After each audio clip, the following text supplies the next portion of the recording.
예, 안녕하십니까. 알프스 곽동엽입니다. 오늘은 그 푸드스틱 깔창의 치료 기전에 대한 설명을 좀 드리고자 합니다. 그래서 여러 가지 뭐 테크닉이라든가 치료 기전이 있지만 제가 한 30년 동안 이 푸드스틱 관련된 일을 하면서 제 나름대로 약간 정리된 치료 기전은 두 가지입니다. 한 개는 메카니컬 모델이라고 하고요. 한 개는 유로 피지올로지컬 모델이라고 합니다. 그래서 뭐 일반적으로 영어권 나라에서는, 미국을 포함한 영어권 나라에서는 주로 포디아트리스트들, 족보 의사들, 발 의사들이 메카니컬 모델을 조금 받아들이는 약간 경향이 있고요. 독일이나 프랑스나 이탈리아나 약간 유럽권, 또 뭐 남미, 그다음에 일본 뭐 이런 나라에서는 지금 방금 소개해드렸던 유로 피지올로지컬 모델을 푸드스틱 치료 기전으로 조금 더 받아들입니다. 그래서 이 영상을 보시는 분이 유로 피지올로지컬 모델이 뭐지? 메카니컬 모델이 뭐지? 라고 좀 궁금해 하실 텐데 그 부분에 대해서 제가 짧게 설명드리겠습니다. 그래서 지금 제가 보여드리는 그림을 보시면 어떤 환자분의 발의 뒷모양입니다. 그래서 발을 보게 되면 왼발이다, 그죠? 왼발을 뒤에서 보고 있는 그림입니다. 그래서 한눈에 보기에도 왼발이 이렇게 안으로 이렇게 쓰러진 게 보입니다. 쓰러지는 게 보일 겁니다. 그래서 메카니컬 모델이라는 것은 결국 이렇게 쓰러진 발을 기계적으로, 물리적으로 이거를 바로 세우는 것을 메카니컬 모델이라고 하고요. 제가 말씀드렸던 유로 피지올로지컬 모델이라는 것은 이렇게 안쪽으로 쓰러진 발을 기계적으로, 물리적으로 쓰러지게 하는 게 아니고 발바닥에 널리 퍼져 있는 고유감각 수용체, 프로프로셉터, 센소리의 그 일종의 리셉터 있지 않습니까? 메카니컬 리셉터, 그 고유감각 수용체를 자극해서 그 자극은 이제 뇌로 전달되고 뇌에서 다시 여러 가지 근육이라든가 자세라든가 이런 것들을 자연스럽게 바꾸게 하는 거, 자연스럽게 바뀐다는 것을 설명하는 것을 이제 유로 피지올로지컬 모델이라고 합니다. 특히 이제 이렇게 지금 제가 먼저 메카니컬 모델에 대해서 약간 비판적인 입장에서 설명을 드리면, 현재 우리나라에 뭐 제가 인스타그램을 가끔씩 하는데요. 인스타그램을 보면 대부분 이렇게 쓰러진 발을 아치 스포터, 이건 지금 발의 후면이지만 발의 측면에 무너진 아치를 받치면 된다. 그래서 아치 스포터가 굉장히 많은 것 같아요. 실제로 제가 뭐 그런 아치 스포터를 다 일일이 헤아려 보지는 않았지만 시중에 나와 있는 뭐 기성품 내지는 심지어는 병원에서조차도 아치 스포터를 하는 것들이 굉장히 많더라고요. 첫 번째, 아치 스포트를 하게 되면 어떤 문제가 생기는가 하면, 여러분들도 다 같이 제가 드리는 말씀에 조금 귀를 기울여서 생각을 해보시면 아마 충분히 동의하실 거라고 생각하는데, 이렇게 무너진 발을 인위적으로 아치를 받치게 되면, 아치를 원래 지탱하던, 아치라는 것은 어떻게 보면 다리로 치면, 우리가 사람이 다니거나 아니면 자동차가 다니는 다리로 치자게 되면 현수교와 비슷합니다. 원래 아치를 지탱하는 근육들을 위에서 잡아당기고 있거든요. 현수교처럼. 근데 아치 스포터가 들어감으로 인해서 그 현수교에서 위에서 잡아당기는 사람 몸에서는 그 해당되는 4개의 근육들이 약해지기 시작합니다.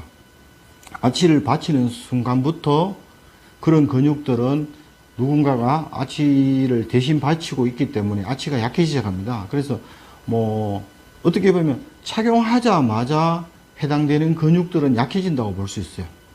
그것도 더군다나 딱딱한 형태로 아치를 받치게 되면 그런 근육들은 급격하게 약해질 겁니다. 그래서 말하자면 6개월 아니면 1년 정도 이런 뭐 깔창 또는 발보조기를 착용하고 나서 그 깔창을 제거했을 때, 그러면 아치는 그대로 잘 복원되어 있을 것이냐, 어떻게 될 것인가를 유추해 보면요, 실제로 제 경험상 제가 구체적인 병원은 말씀은 안 드리겠습니다만은 과도하게 아치를 받쳐서 문제가 되어서 저한테 오는 경우가 꽤 많습니다. 그래서 그걸 제거하게 되면 발은 오히려 아치가 더 무너지는 경향들이 굉장히 많습니다. 이제 그런 것들이 문제가 있고요. 또 하나, 거기서 이제 조금 발전된 아니면 메카니컬 모델을 주장하는 분들이 좀 더 발전된 것들은 제가 아까 그림을 보여드렸지만 이건 이제 무너진 발이고요. 결국은 이거는 똑바로 서 있는 발입니다. 두 개를 같이 비교해 보면 한쪽은 무너진 발, 한쪽은 똑바로 서 있는 발입니다. 그래서 이렇게 하기 위해서 지금 그림에서 보는 바와 같이 종아리와 다리, 종아리와 뒤꿈치가 좀 더 정확한 얼라이먼트를 맞추기 위해서 어떻게 해야 되느냐. 메카니컬 모델은 말하자면 후족부를 컨트롤하는 겁니다. 후족부라는 거는 결국 뒤꿈치가 되겠죠. 뒤꿈치에 주로 안쪽 이런 것들을 웨지 아니면 발보조기를 제작하는 여러 가지 테크닉에 의해서 웨지를 줘서 종아리와 뒤쪽을 맞추는 방식으로 주로 해결하게 됩니다. 그래서 사실은 저도 꽤 오랜 시간 동안에 지금 방금 말씀드렸던 후족부를 컨트롤하는 쪽에 푸도틱을 제작해 왔고 그렇게 해 왔습니다. 근데 최근에 들어서 제가 말씀드렸던 메카니컬 모델과 유로 피지올로지컬 모델 두 가지를 놓고 설명을 드리자면 최근에 전 세계적으로 만성통증연구소 있지 않습니까? 전 세계적으로 유명한 만성통증연구소에서 나오는 논문들을 보게 되면 이런 메카니컬 모델을 굉장히 조금 좋지 않은 방법이다 라는 이야기들이 꽤 많아요. 그러면 어떻게 하느냐? 아까 말씀드렸는 것처럼 발바닥 전면에 흩어져 있는 고유감각 수용체를 자극해서 말하자면 센소리 쪽에 인풋을 해서 결국은 근육이라든가 이런 것들, 자세라든가 체형들이 자연스럽게 변화될 수 있는 어떤 그런 형태의 어떤 치료 방법.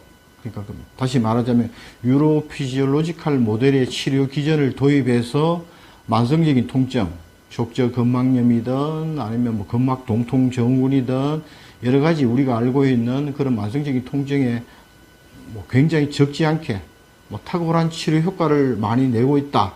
그런 이야기들이 꽤 많고 논문들도 실제로 굉장히 많습니다. 그래서 제가 전체적으로 일단 정리를 다시 한번 말씀드리면요. 꼭 기억하셔야 될 게 아치 스포트를 받치는 거는 꼭 경계를 해야 된다. 또는 주의를 해야 된다.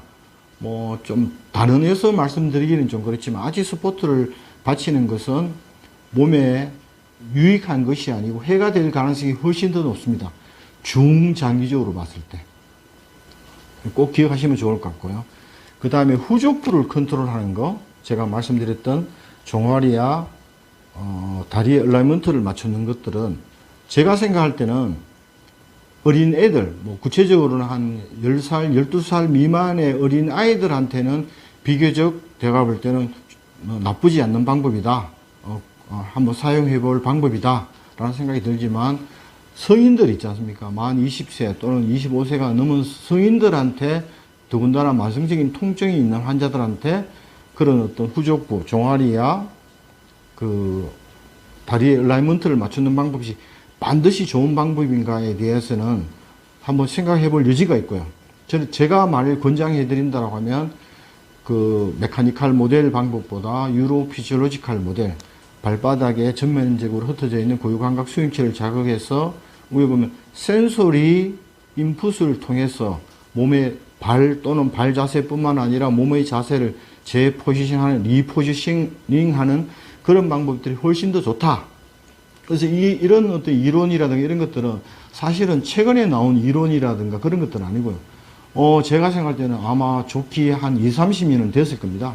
20, 30년. 어떻게 보면 더 오래됐을 수도 있고요. 제 개인적으로는 이런 이론이라든가 이런 치료 기전에 대해서 한 20년 정도 관심을 쭉 갖고 계속 나름대로 공부도 하고 자료도 모으고 논문도 찾아보고 이렇게 했었는데 조금 전에도 말씀드렸지만 최근에 어떤 만성통증 연구소에서 나오는 여러 가지 어떤 논문들을 보게 되면 지금 제가 말씀드린 것처럼 그 유로 피지올로지컬 모델에 의한 치료 방법들을 통해서 훌륭한 치료 결과를 낸 것들이 굉장히 많이 나오더라고요. 그래서 오늘 제가 드리는 말씀이 이제 그런 내용입니다. 그래서 한 번 더 요약해서 말씀드리면, 이게 일반 시장, 뭐, 온라인 매체에서 막 불특정 다수한테 파는 뭐 그런 깔창뿐만 아니라, 심지어는 병원에서조차도 이렇게 아치 스포트를 하는 경우가 많더라고요. 그래서 그거는 꽤 주의하시고 경계하셔야 된다. 그리고 성인들의 만성 통증, 뭐 20세, 25세가 넘고 뭐 반복적이고 계속적인 만성 통증에는 제가 말씀드렸던 유로피지올로지컬 모델의 깔창, 치료 기전이 유로피지올로지컬 모델의 깔창을 꼭 한번 권해 보시고요. 지금 본 영상을 보시고 그럼 유로피지올로지컬 모델의 어떤 치료 기전을 갖고 있는 깔창은 도대체 뭐냐, 좀 더 자세하게 알고 싶다라고 하시면 저희들 같은 경우는 거의 매월 세미나를 진행하고 있습니다.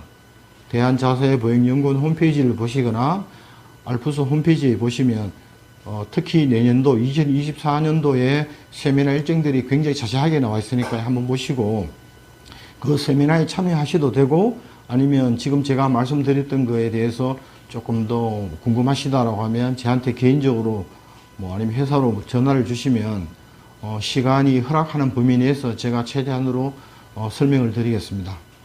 예, 고맙습니다.